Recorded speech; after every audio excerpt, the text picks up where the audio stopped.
freezing. We should huddle together for warmth. Or not.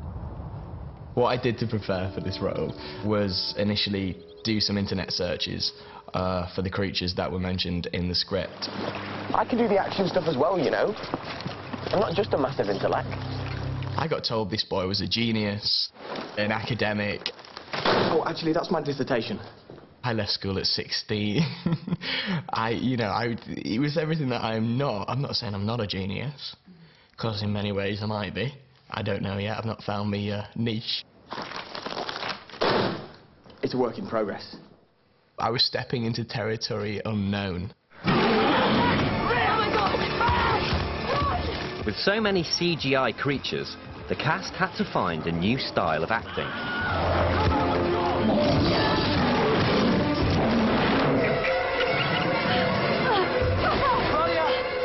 It's quite hard, I suspect, for an actor to come into a project like this where they're acting against nothing.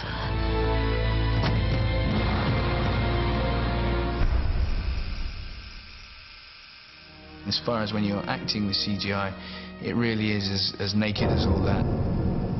There's nothing clever about it than that.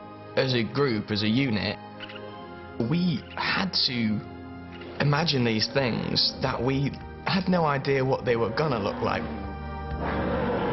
It is, you have to go back to kind of pretending that you're being attacked by aliens when you were 7 with your pals in the playground. It's that kind of acting. There's no room for any kind of rationale, or you can only use logic and practicality so far, because the most that you're actually going to get is a ball and a stick with a first AD going rawr.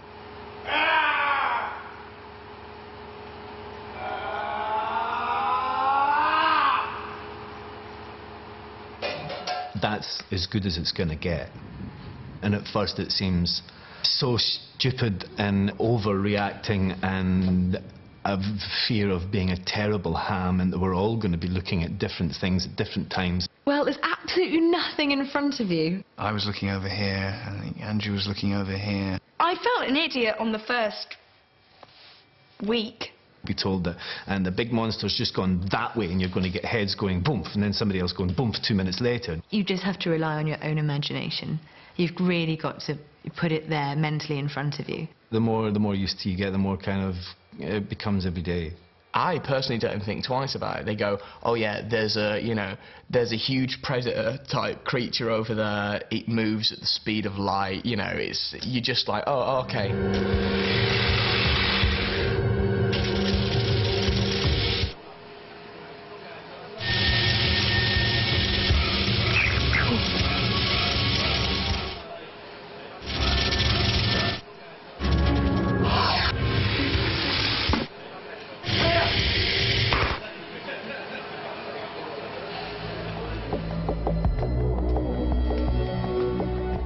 The role of Lester is played by Ben Miller. James Lester, I'll be in charge of coordinating our response. I get a very easy ride in this in terms of acting with the CGI creatures. I've only got the scene with Rex, which of course ends up with Rex defecating on my shoulder. The first AD, Gareth, was very, very good. He would either put a traffic cone on his head and make noises that he believed the creature he was playing, and he got very involved. And the really off-putting bit was then Gareth would sort of say, okay, I'm going up in the air, I'm flying overhead, I'm about to defecate, poo, poo, poo, poo, poo.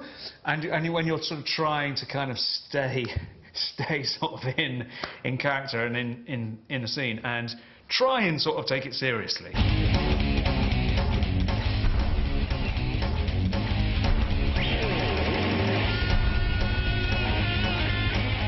When we did Walking with Dinosaurs, there were a whole load of restrictions. In Primeval, the animals come up and stare into the camera so that you've got the whole thing right next to you. It's a much slicker process, allowing us to actually demand more from it. And that's the unfortunate thing for the effects people. As soon as they make their job easier by some advance, production people just ask for more. There's a change in the requirements of the animation. as we move from documentaries into semi-documentaries, which have a bit of drama, and into full drama. And so we found that the animators who'd become skillful at portraying really lifelike extinct creatures in a faux wildlife documentary then had to learn new skills when we needed to add character to the creatures. To get things right, the animators are involved from almost the start. We initially work from the scripts and get a rough idea of what effects we think are going to be needed to be delivered for the show.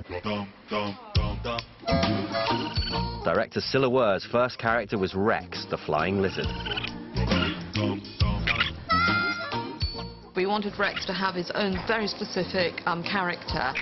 We wanted him to be cheeky and naughty, but we wanted the cheekiness to sometimes be not sweet, but actually sometimes a bit naughty.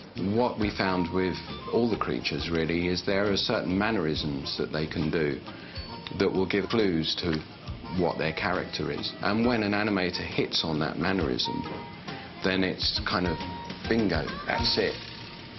With Rex, there was a lot of mammalian characteristics to Rex, even though he was a lizard. One of our animators has a cat, and she'd come in and get ideas from her cat and come in and say, hey, why don't I make Rex do something like this? And a lot of the time it really worked. Puppy dog elements were put into Rex, as well as a kind of quick bird-like movements of the head and little tilts of the head that made him look very cute.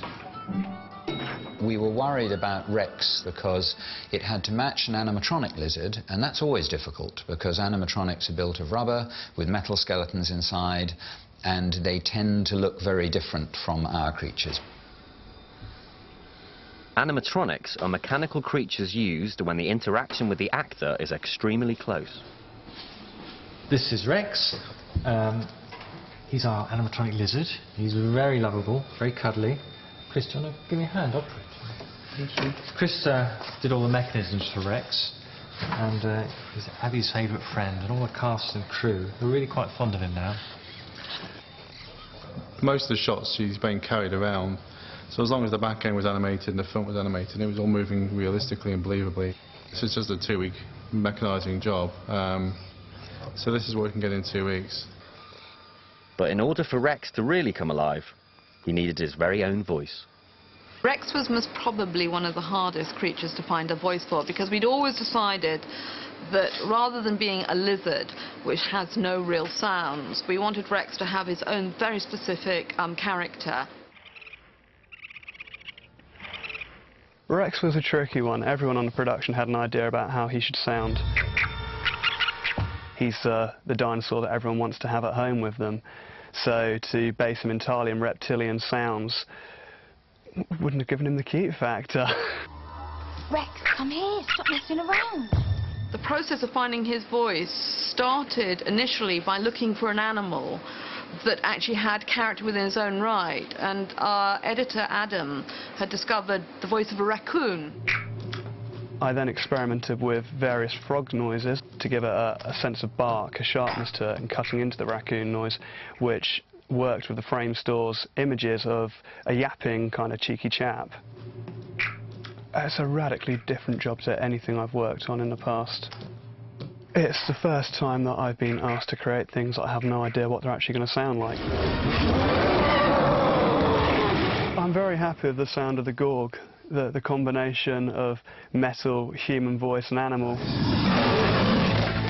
working to create a very creepy roar that just cuts through.